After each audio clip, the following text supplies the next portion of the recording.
Welcome to the Christian Idiot Podcast. My name is Ryan McGinnis. With me, as always, Erich Hofmeister. Yes, here I am. Almost a Christian idiot, but not quite. I have plenty of moments. Yeah. Hopefully not today. Not today, because today we're talking about something that's really important and really near and dear to us and pretty much every other Christian on the face of the earth, because we got to talk about the cross. We're going to talk about the crucifixion, the resurrection. Was it real? Was it a hoax? There's a thing called the trilemma. Was Jesus Lord? Was he a liar? Was he a lunatic?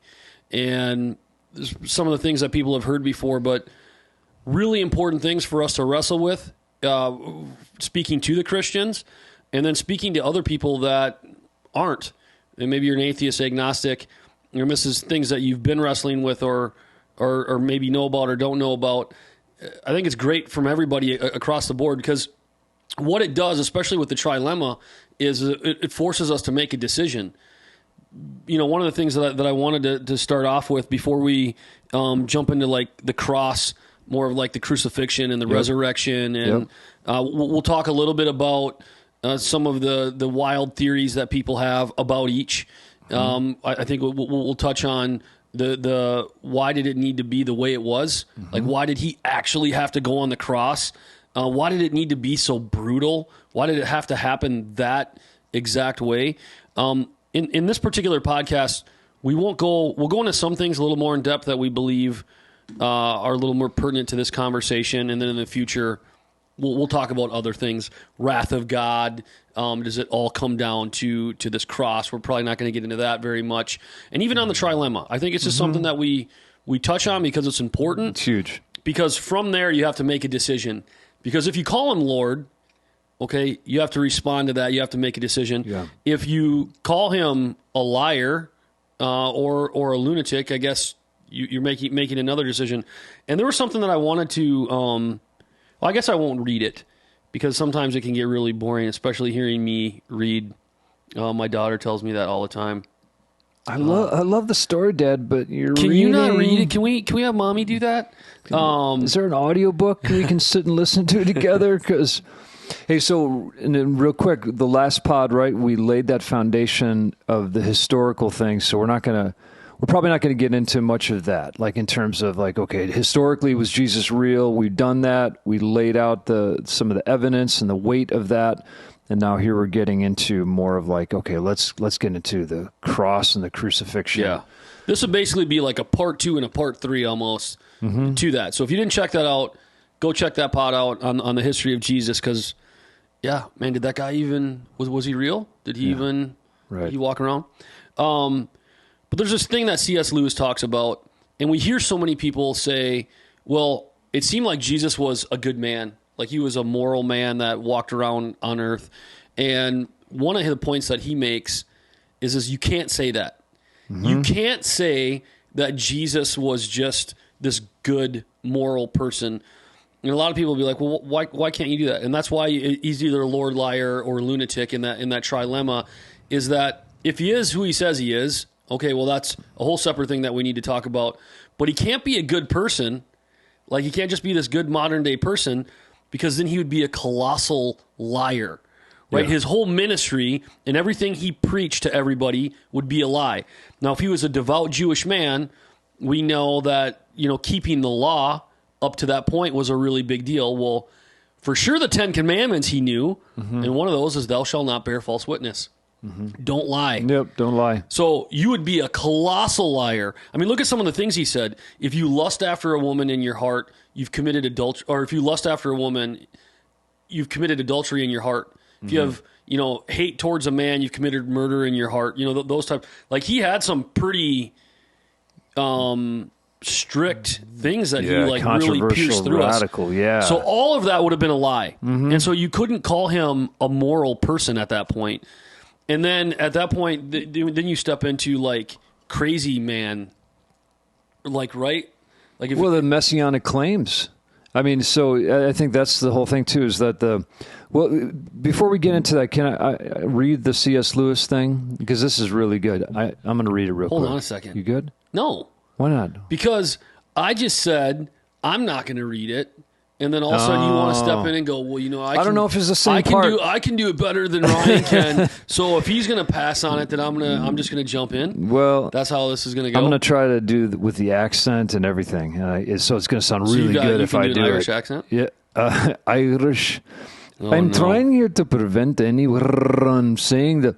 No. All right, let's make sure we edit that part out. But okay. Yeah, let's go. Go. Okay, so this is from Mere Christianity, C.S. Lewis. I'm trying here to prevent anyone saying the really foolish thing that people often say about him. I'm ready to accept Jesus as a great moral teacher, but I don't accept his claim to be God. That is the one thing we must not say. A man who was merely a man and said the sort of things Jesus said would not be a great moral teacher. Exactly what you said. He would either be a lunatic on the level with the man who says he's a poached egg. Love that. That's what we always think about, right? A poached egg. Or else he would be the devil of hell. You must make your choice. Either this man was and is the Son of God, or else a madman, or something worse. You can shut him up for a fool, you can spit at him and kill him as a demon, or you can fall at his feet and call him Lord and God. But let us not come with any patronizing nonsense about his being a great human teacher. He has not left that open to us. He did not intend to.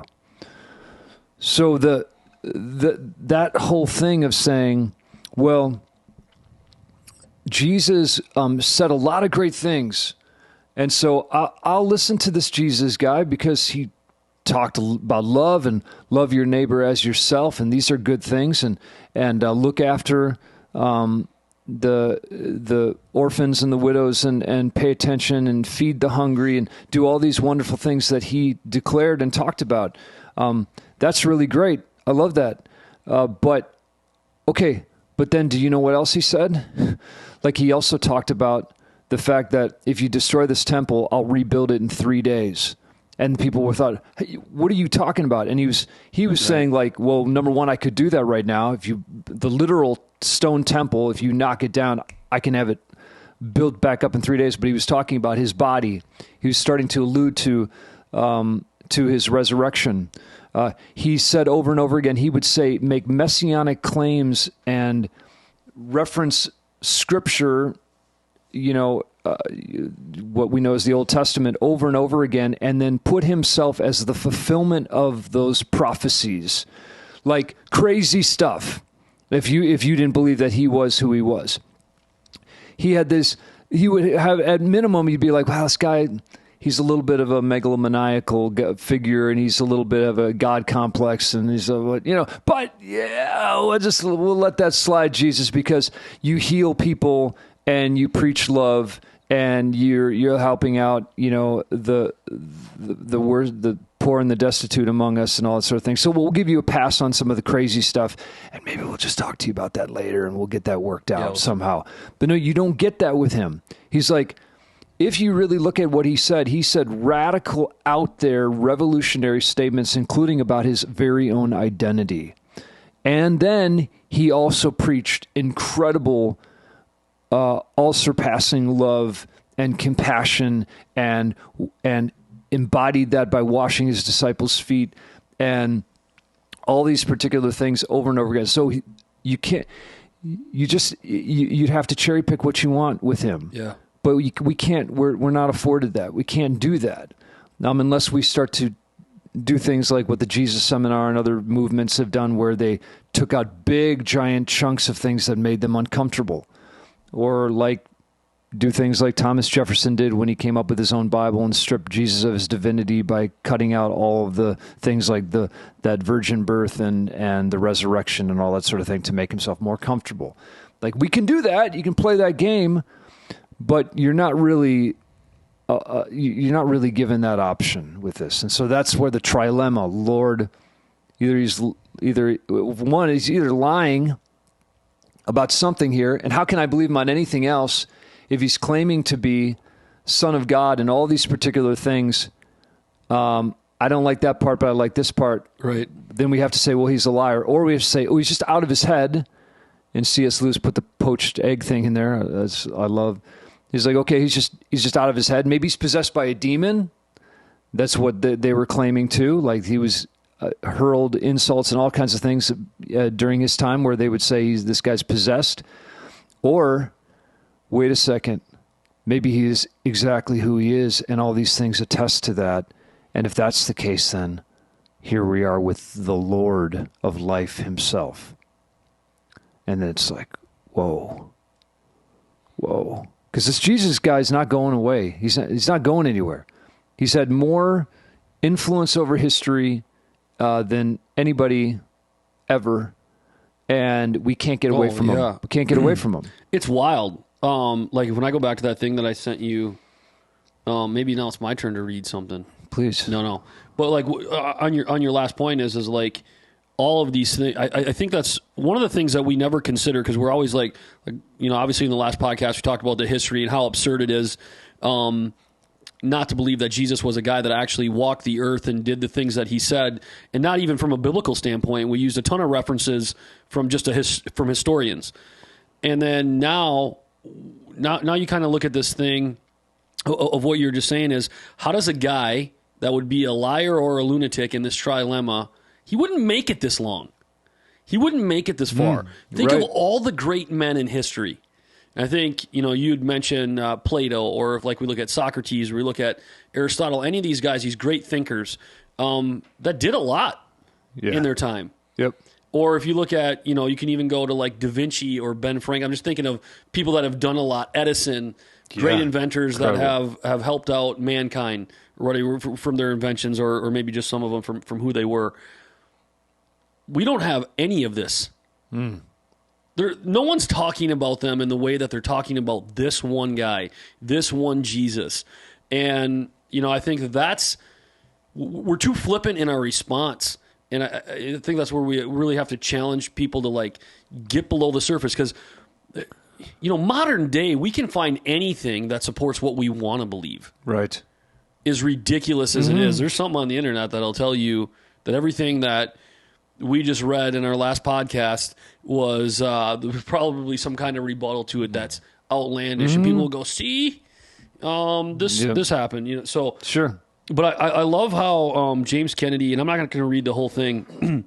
I love how James Kennedy put this: that he was born in an obscure village, the child of a peasant on Earth. He grew up in another village where he worked as a carpenter until he was 30. And then for 3 years, he was a preacher, a rabbi. These are his words. Never wrote a book, never held an office, never had a family or owned a home. He didn't go to college. He didn't live in a big city. He never traveled more than 200 miles from the place where he was born. He did none of the things that would usually accompany greatness. And he goes on to say some other great things, but it's like he doesn't hold up to the standard of someone that we would see would be this great man.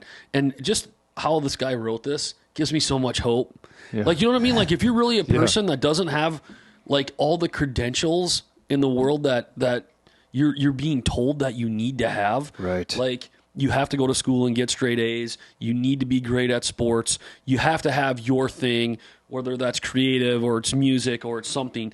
But there's all this pressure, and then that gives you some substance. Here's a man that didn't basically, he had a home, but like, right, had no credentials, not qualified at all to say all the things that you just did, not qualified to do the 4 messianic prophecies or fulfill the 4 messianic prophecies that he did fulfill, which probably another discussion for another time. Is what I don't understand is like they were waiting for someone like Jesus to fulfill 4 certain prophecies. And then he fulfilled them. He fulfilled every one of them, and they go, nope, that guy's a lunatic. Yeah. Right? Because they made their decision. They said he's a blasphemer, and he's a crazy man, and he shouldn't be here anymore. And by they, you're saying the Jews. Oh, yeah, well, yeah. Like the Pharisees and, yeah. So so it's like they made their decision. They said this guy's a lunatic and he's a liar. Or at least that's what they made up in their head, and then they decided that he needed to be crucified. Yeah. But this thing and gives then me... some followed, and Yeah, this thing gives me hope. It's like, man, I don't have to have all the credentials. God will use you. Look who he used. Look how he presented himself. Yeah. I mean, there's a sermon in there somewhere, probably. It's huge. I mean, like, you could have no credentials in the eyes of the world and do something great in the eyes of God. Yeah, and what's the verse, right, where God uses the lesser things to shame the wise, or to shame the greater things, or something. Yeah. I can't believe I'm getting that verse wrong, but basically, like, he flips everything on its head. God's economy is totally different than anybody else's, and he does this on purpose. He does do it on purpose. It's 100% on purpose. Absolutely. And what is it where God opposes the proud, gives grace to the humble, the last shall be first, die to live, all these crazy paradoxes. Jesus comes along, and that's what he does. He flips things on his head, and the intelligence of the intelligent I will destroy, the wisdom of the wise I will frustrate, or maybe it's the other way. But it's just that whole thing of, this is what I do. I choose to make these things. That's why childlike faith is such a beautiful thing to him. That's why he's saying, like, hey, look, we can go the rounds intellectually, no problem. Yeah, well, we can do this. And Paul did the same thing. Paul would spend days, right, with the Stoics and all the different Greek thinkers, and he would say, we can chop it up. Like, cool, like, let's go. He was a first-rate philosopher of his day. He had all the training. He learned from the best. That was Paul. And he said, but you know what? I really venture to know only one thing among you that I really care about. It's Jesus Christ and him crucified. Like, that's it. Because it's so big. Everything else is kind of straw compared to that. Like, we can do it, and we can get theological, philosophical, and we can go the lengths with all that. But at the end of the day, you guys, I just want you to know this person, this one that died for you, this one that loves you so much, and I'll give anything for you, including my life, for you to know this person. Yeah, I'm fine with talking about all the different theories and trying to prove this thing to you as much as possible. I can go there. We can do it. But at the end of the day, it's Jesus Christ and him crucified. Yeah, 100%. And that's the... I love that. I mean, I love that about him. Mm-hmm. And that's a lot of, like, what we talk about. And I think probably a lot of what pastors, obviously at churches and evangelists, think is like, can you just consider this? Uh-huh. Like, make a response. And I know I hate to use this verse, but like, because you're lukewarm, like, I spit you out of my mouth. Revelation. Be hot or cold or what? Yeah, for sure. And it's one of those types of things, like, almost being lukewarm makes things worse. Mm-hmm. Mm-hmm. As wild as that sounds, but like, a lukewarm Christian can probably do more damage, or if you can call him a Christian, I don't even know if you can say that. Yeah. Is probably going to cause more trouble and damage than an atheist. Mm-hmm. Right? So, very possible. And that's just an opinion or a theory. Mm-hmm. But, and I'm not going into like an exegesis in that verse, but I think of that all the time. It's like, make a decision. Yeah. And live your life accordingly. Yeah. And figure that out. But hopefully these are some of the things that you're going to consider. So, we call him Lord. We believe what he said. Mm-hmm. We think that there's an amount of evidence, even without faith, overwhelming amount of evidence from scholars to the fulfillment of the prophecies to the things that we read in the Bible, all of that. So, but they made it, like, when we say there's obviously a big group of people, the leaders, let's just call them the leaders of that day. We can say Pharisees, we can single out certain people or whatever if you want to, that's fine. But they made a decision to call this guy a liar or a lunatic, but for sure a blasphemer, which basically is a liar. Yeah. And a colossal liar, right? Yeah, but that's what you'd have to be. Yeah. You'd have to be a colossal liar. So they made their decision. Mm-hmm. They made this decision. They're like, fine, this guy needs to be executed, and we're going to the cross. So I just want to step into that. I want to talk about his crucifixion and why do you think, like, why did he have to go to the cross? Today's podcast is sponsored by Story Film Productions. Would you like some assistance filming a podcast or starting a YouTube channel? Maybe you're looking for someone to help create a commercial for your business, product, or service. Story Film Productions can help. This Minnesota-based company can help you tell your story in an impactful way through the art of videography. Visit www.storyfilmproductions.com to set up a free consultation to discuss your video or editing needs. Like, why did he have to go to the cross? Mm-hmm. Do you think like the time frame, I mean, that Jesus was here obviously was on purpose, but why? Like, why did it need to be that? You know, when we look at like a beheading, which is vicious and terrible, mm-hmm. would be considered mercy compared to a crucifixion. Is as bad as a beheading would be. That at least in my opinion, when you just don't even look at the crucifixion itself of having nails driven through your hands and your feet, but like what happened before that, the crown of thorns on your head, the scourging, being whipped by the cat of nine tails, then having clothing put on that, like a robe putting on those open wounds. Mm-hmm. Can you imagine how, like brutal that would be? So why did it have to be the most brutal sacrifice? Like, why did his body matter? Why couldn't he just have been executed in a quick, swift, easy way? And could we have gotten like the same result from that? Sure. Yeah, it's almost like the death has to be, because this whole crucifixion and the sacrifice of him, he's called the Lamb of God, not just because he was meek and mild and approachable in various ways, but he was the Lamb of God because he was saying, to fulfill what had happened with what was happening in of course, in Hebrew tradition and all that, where they would do sacrifice of the animals to make atonement for people's sins. And then the priest would go in and do that and go into the Holy of Holies once a year to make atonement for everybody's sins. And so they use these animals to do that. And so he is the ultimate final sacrifice to put an end to all that. So he is the Lamb of God.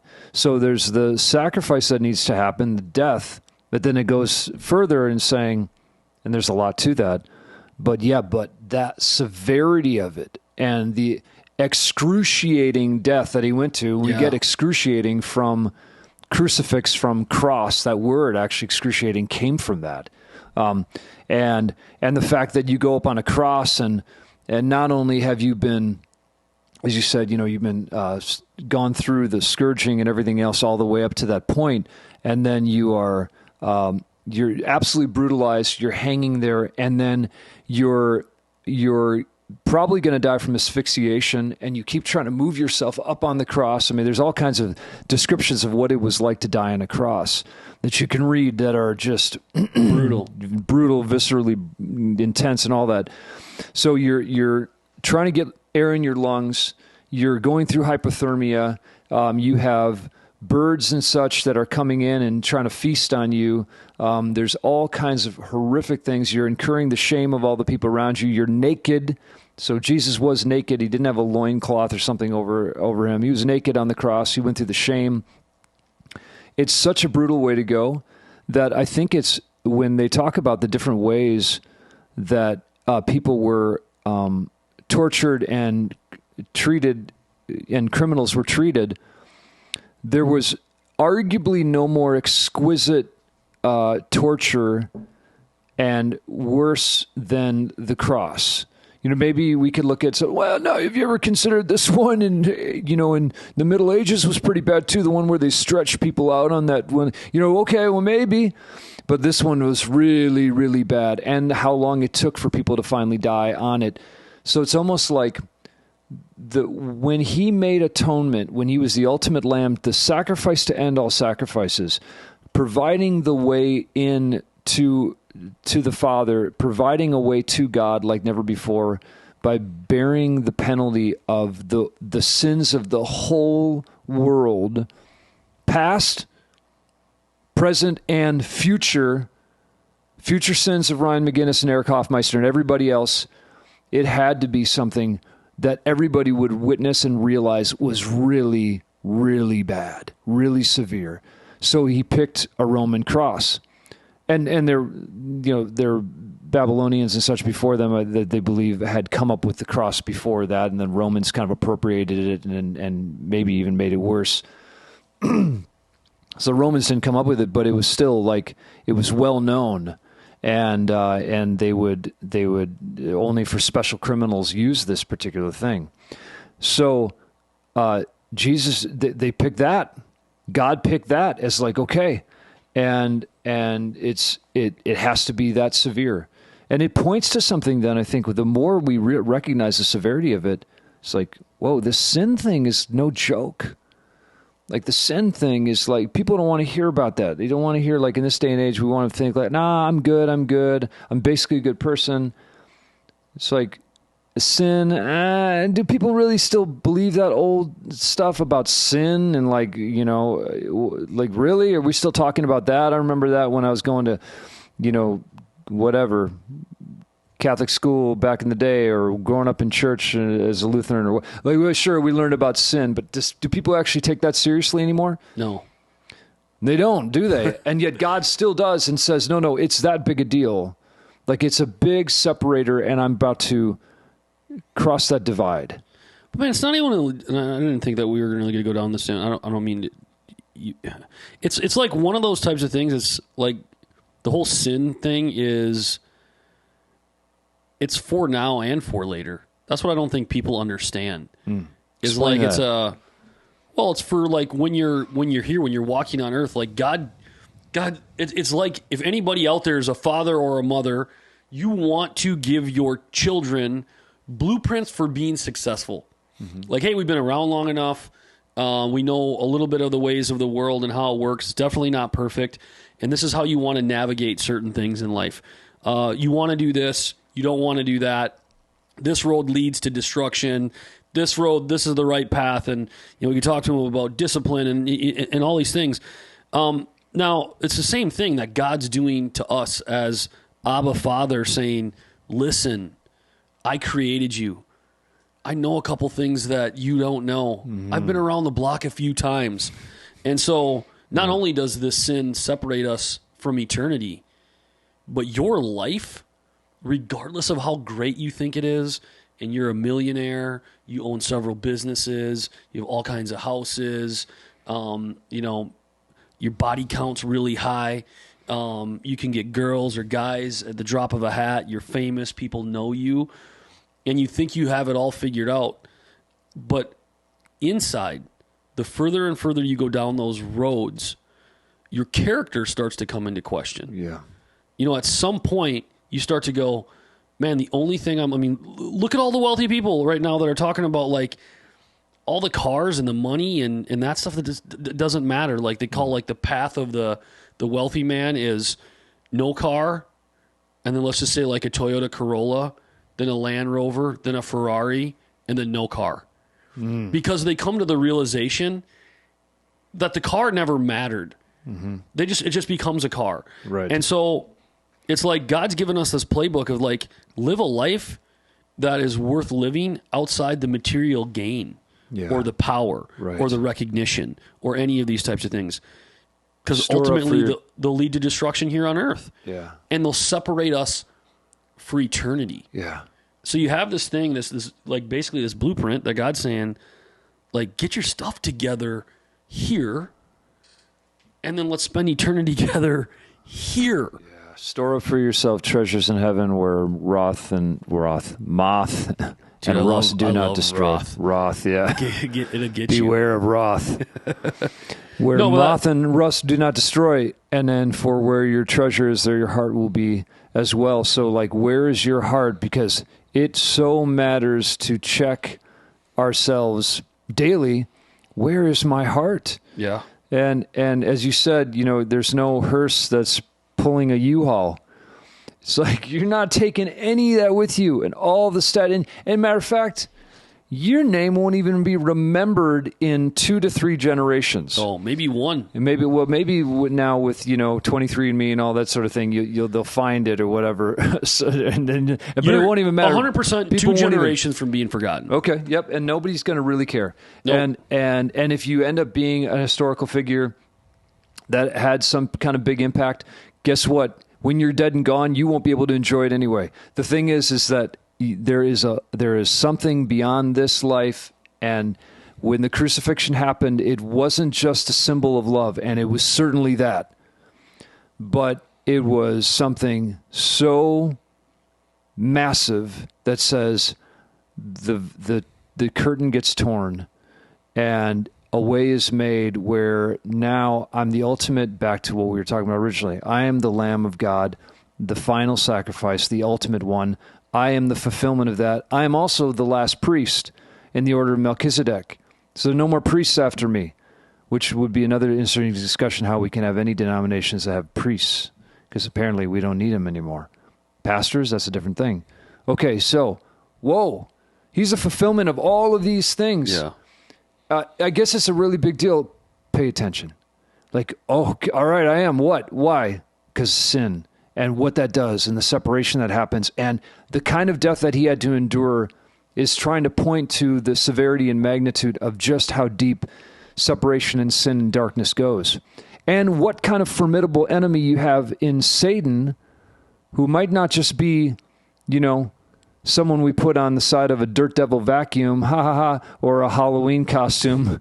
I know there's a joke there, but and we go, look at my devil horns. Isn't that funny? I'm the devil. No, he's a real guy. Actually, it's a real being, and he hates you, and he hates your family, and he wants destruction.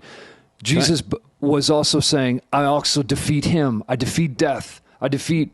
Yeah. You got a fear of some of these things? I've defeated it. You're not going to you can console yourself in all kinds of stuff in other different ways. Keep having another drink. Keep smoking what you're smoking. Keep doing what you're doing. See if that's going to give you the peace that I give you. It won't. I have it. I'm the one that overcame these things. Nothing else has. Well, how can we be sure? Well, check it out. Let's talk about the cross, because that's where it happened. 100%. Yep. Yeah, man. If you rebuke your vacuum cleaner because it's a dirt devil, you might be oversaved. Shout out to Michael. What's his name? I want to mess it up. Michael Jr. Michael Jr. Yeah, that's right. Yep. Cursed is everyone who is hung on a tree. There's another thing too. So that was a fulfillment. The Jews all knew that it's like, far be it from our Messiah to ever be hung on a tree, and that's essentially what it was. This wooden torture device, the crucifix, or the cross, I should say, because I think crucifix is where you have the person. Never mind. But the idea that, and then Jesus saying, yeah, I know, cursed is anyone who's hung on a tree because I'm bearing the curse that you're supposed to have. So there's another fulfillment. Yeah. You're right. How could anybody? That's why there's so many other religions too that can't wrap their mind around this. It's like, oh, your Messiah, your big guy in your faith was hung up like a criminal. Well, where's the power in that? Upside down kingdom again. It's that thing that says he turns everything on its head, and he goes low. He goes low in order to bring us high. He meets us where we're at in the lowest, darkest places, and has experienced it himself and went down to the depths. So there's a bizarre, obscure passage, right, where it says, he went down, descended into the depths, to the dead. What was happening there when he was buried? Like, what happened there? He went someplace. Yeah, and did it willingly. Did it willingly, yes. You know what I mean? Like, I think that's the other point that gets overlooked. It wasn't like he ran. It wasn't like he fought. It wasn't, look what he said to Peter. Basically called him Satan. And when he was like, no, this can't happen, and he's like, no, it has to. This has to happen. And then he, obviously steps into this thing and continues to fill, biblical prophecy of Isaiah, like a slant or like a lamb being led to slaughter with no word spoken. Mm-hmm. You know what I mean? It's just like everything he did, he could have gotten out of this. Yep. Even after being arrested, he could have probably talked his way out. Mm-hmm. He could have been like, no, I didn't say that. That you guys took that out of, he wasn't trying to get out. Mm-hmm. He's saying, no, this is my fulfillment. And it was like, listen, I don't want to do this. but I have to. Yeah. You know, like when he's in the garden and he's praying, if you could take this cup from me, take it. Yeah, he's struggling in all that. He's fully God and he's fully man. He's fully human too. So he experienced all of the weight of the emotions and the fears and all that sort of thing. Didn't sin and didn't ultimately say, no, I'm out. Like, you know, he just said, if it's possible to take this cup from me, Father, then do it. But he's like, but nevertheless, your will be done. Yeah. And he just did it. And you said Isaiah 53, this was written around 700 years roughly before Jesus was around. And then he was despised and rejected by mankind, a man of suffering and familiar with pain. Like one from whom people hide their faces, he was despised, and we held him in low esteem. Surely he took up our pain and bore our suffering, yet we considered him punished by God, stricken by him and afflicted. But he was pierced for our transgressions, he was crushed for our iniquities. The punishment that brought us peace, the peace that we were talking about earlier, right? Yeah. Was on him. And by his wounds we are healed. And it just goes on, and this is just breathtaking, that it talks about, it's basically laying out what happened on the cross. And then he bore the sin of many and made intercession for the transgressors. That's us. He poured out his life unto death. That was 700 years before that, and Jesus fulfilled this. And then Psalm 22, where when he says on the cross, my God, why have you forsaken me? He, again, one of those moments where he is likening himself, not only stating out what David had written. David wrote this psalm 900 to 1,000 years roughly before Jesus was even around. I mean, if you go back like 900,000 years from where we are in modern society now, and you think about it, that's a long time ago. And you said 900 to 1,000. Yeah. Not 900,000, right? No. Okay, well, it depends who you're talking to. No, 900 to 1,000 years. So we'll just say 1,000 years. David writes this, and then Jesus basically is uttering it as the fulfillment of it. And then like Psalm 22, I mean, I'm a worm and not a man, scorned by everyone, despised by the people. All who see me mock me. They hurl insults, shaking their heads. And then it just goes on, roaring lions that tear their prey, open their mouths wide against me. I'm poured out like water. All my bones are out of joint. My heart is turned to wax. It is melted within me. My mouth is dried up like a potsherd. My tongue sticks to the roof of my mouth. Dogs surround me. All my bones are on display. People stare and gloat over me. So imagine Jesus on the cross fulfilling this particular thing. And it says, be not far from me, O Lord, you are my strength. Come quickly to help me. They divide my clothes among them and cast lots for my garments. Like they did. Exactly, like they did. I mean, there's so many prophecies that were fulfilled. And here he is. And this is the cross, the center of Christianity. There's no Christianity without the cross. Yeah. Yeah, and I think this is like a good place to pause and then we'll have to jump into the resurrection and talk about more about was it a hoax? Because as far as like everything that we've talked about of going to the cross and the importance of that and what it represents, in that we know from our last podcast that was real. We have historians that talk about an innocent man being falsely executed. We see the fulfillment of, whether you believe in the Bible or not, that we talked about this before too, that this is a historical book that we can reference. And we're seeing that this isn't like we're grasping for straws. Like it's like, well, maybe this is what they're talking about 700 years before. I mean, it's really evident. Yeah. And so then we look at that, and then you go, all right, now I need to make a decision. So we look at all the historical data. We look at what actually happened. We look at the fulfillment of prophecies. We know why he had to go to the cross in the way that you explained earlier. Now, again, there's just a theme of this, is what's your response to that? Yeah. So right now it's about listening to all this and then making a decision. Okay, cool. If historically he's a real man that walked the earth, now I got to figure out if he's Lord Lunatic or liar. Yeah. And that would be something I wouldn't mess with. Mm-hmm. That would be something that, hey, you got plans tonight? Stay home. Stay home and wrestle with this. You got something to do because you don't know what your next breath brings. You don't know what's going to happen in the next 5-10 minutes that you might not have tomorrow, right? Like, stop everything you're doing and go and figure this thing out. If anything we said here resembles some kind of truth that needs to be investigated the way that we're telling you that it should be investigated, go do that. Pursue it. Or maybe you've been that person that's just like, I call him Lord, but I live like he's a liar and a lunatic. That's good. Yeah, there's a lot of that. And I've done that. There's a part of my life where I was like, call him Lord, but God, don't touch these areas of my life. Right. I'm good. 100%.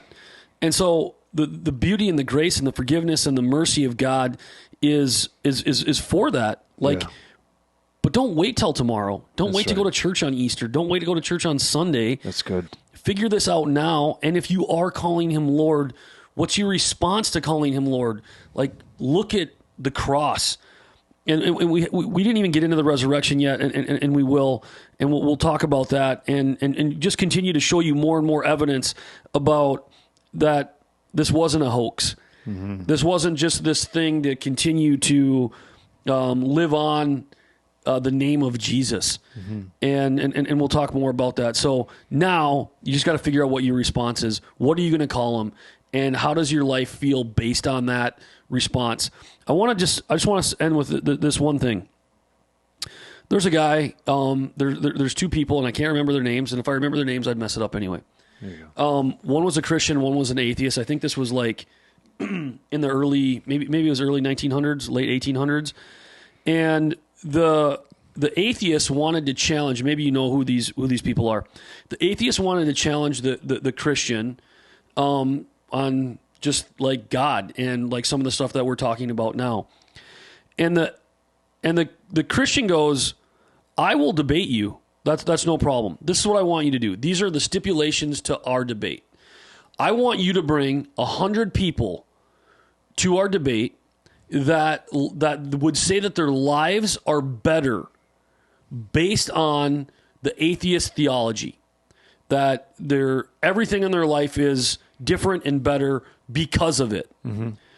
And the Christian said, I'll bring 100 with me that will basically tell you that the Christianity had made their lives better.